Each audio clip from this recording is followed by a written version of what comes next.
Good afternoon everyone. आज हम लोग बात करेंगे हिस्ट्री की, इतिहास की। तो अगर आप लोग इस चैनल में नए हैं तो इस चैनल को लाइक करें, सब्सक्राइब करें और ज़्यादा से ज़्यादा शेयर करें।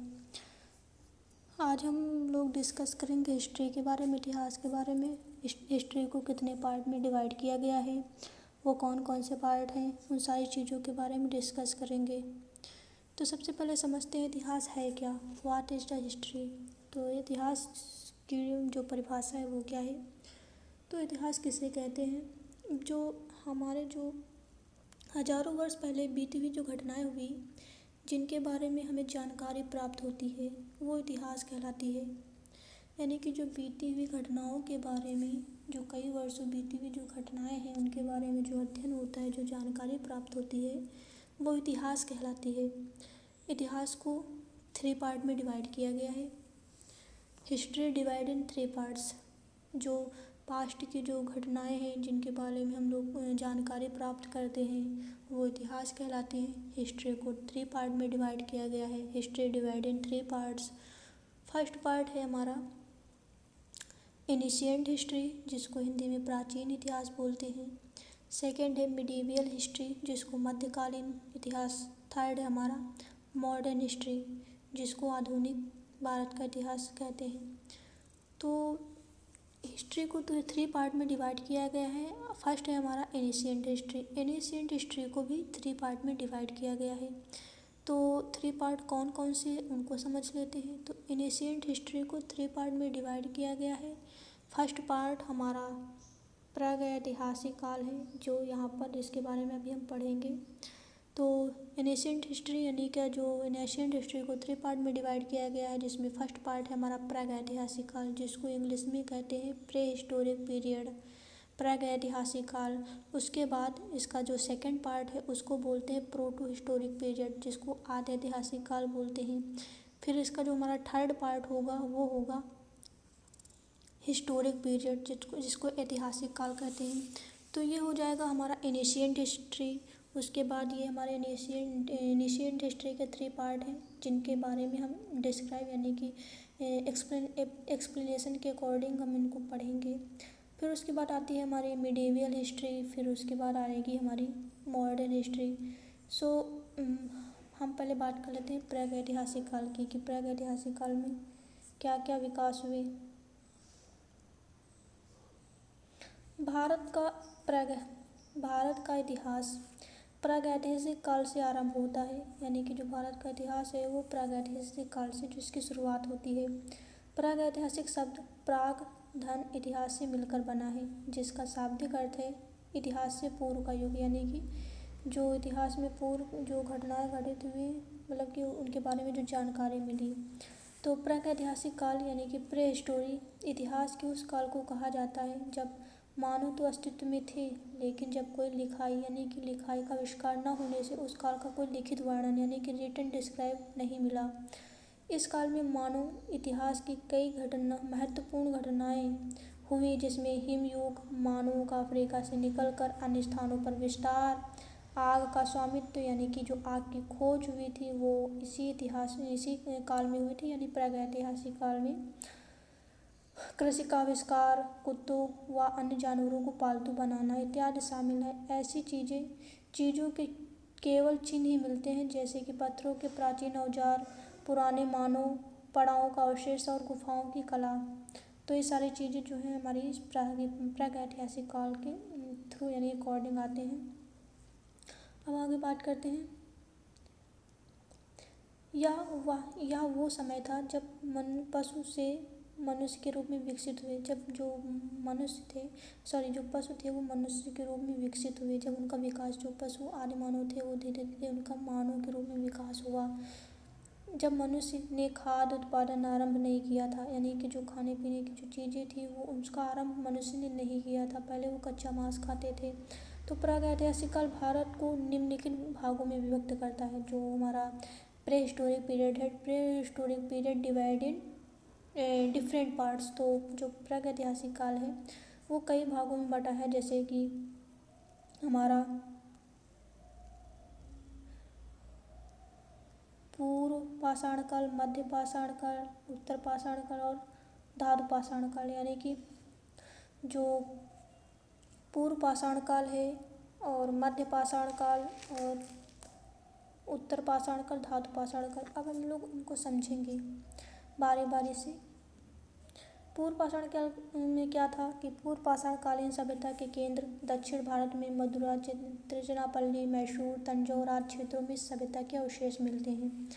इस समय मनुष्य का प्रारंभिक समय था, मतलब कि पूर्व पाषाण काल में ही जो मनु ने अपना जो कितना विकसित होना, यानी कि उसका जो विकास शुरू हुआ वो पूर्व पाषाण काल से ही शुरू हुआ था। इस समय मनुष्य का प्रारंभिक समय था। इस काल में मनुष्य और जानवरों में विशेष अंतर नहीं था, मतलब कि इस काल में जो मनुष्य थे और जानवर थे उनमें कोई विशेष डिफरेंट नहीं था। पूर्व पाषाण कालीन मनुष्य कंदराओं यानी गुफाओं, वृक्षों आदि में निवास करता था। पूर्व पाषाण कालीन मनुष्य पत्थरों का प्रयोग अपनी रक्षा के लिए करता था। कुल्हाड़ी और कंकड़ के औजार सोहन नदी की घाटी में मिले। अक्सर एग्जाम में पूछा जाएगा कि कुल्हाड़ी और कंकड़ के जो औजार हैं वो किस घाटी में मिले, तो आप लोग समझ जाएंगे कि सोहन नदी जो घाटी थी वहाँ पर मिले थे। सोहन नदी सिंधु की जो सहायक नदी थी और उसके पत्थर के औजार साधारण और खुरदुरे हुए थे। तो पत्थरों का जो आकार था वो कैसा होता था, ऑप्शन भी कई अक्सर एग्जाम में पूछता है कि अब जो पत्थरों का जो आकार था वो कैसा था, तो खुरदरे थे। इस युग में मानव शिकार व भोजन एकत्र करने की अवस्था में था, खाना बदोश जीवन बिताता था और उन जगहों की तलाश में रहता था जहाँ पानी अधिक मात्रा में मिल सके। मतलब उस जो पूर्व पाषाण काल में जो मनुष्य था, जो आदि मानव थे, वो उस जगह पर ज़्यादा रहते थे जहाँ पर उन्हें पानी की जो सुविधाएं हैं वो आसानी से मिल सकें। अब बात करते हैं मध्य पाषाण काल की। तो मध्य पाषाण काल में क्या था, मध्य पाषाण काल में पत्थर के औजार बनाए जाने लगे, यानी कि जो पत्थर यानी कि जो स्टोन के जो औजार बनाए जाने लगे। कहा इस काल में कुल्हाड़ियों के अलावा सुतारी, खुरचनी और बाण आदि मिले। इस काल में मिट्टी का प्रयोग होने लगा था। पत्थरों में गोमेद, जेस्पर आदि का प्रयोग होता था। इस काल के अवशेष सोहन नदी, नर्मदा नदी और तुंगभद्रा नदी के किनारे पाए गए। तो ये हमारा मध्य पाषाण काल हो गया, यानी कि अब बात करते हैं उत्तर पाषाण काल की। Middle stone age. अब बात करते हैं उत्तर पाषाण काल की। इस काल में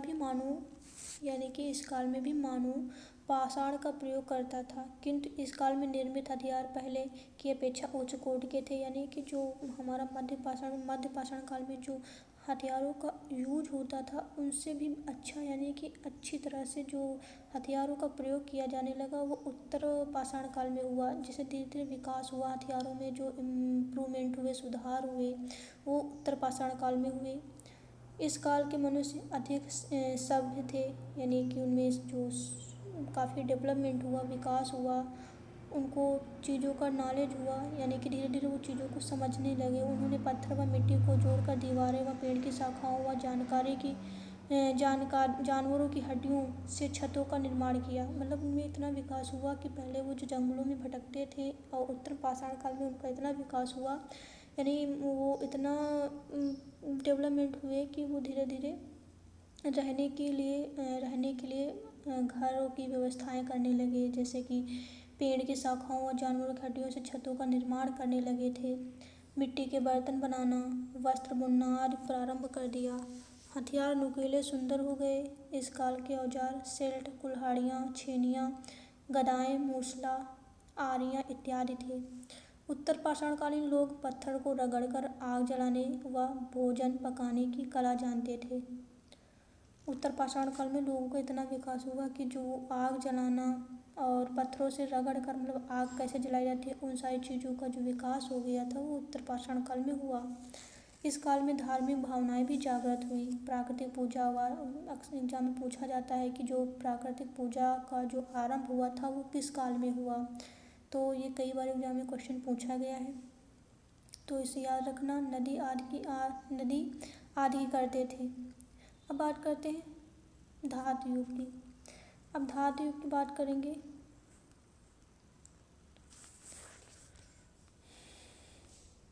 धातु युग मानव सभ्यता के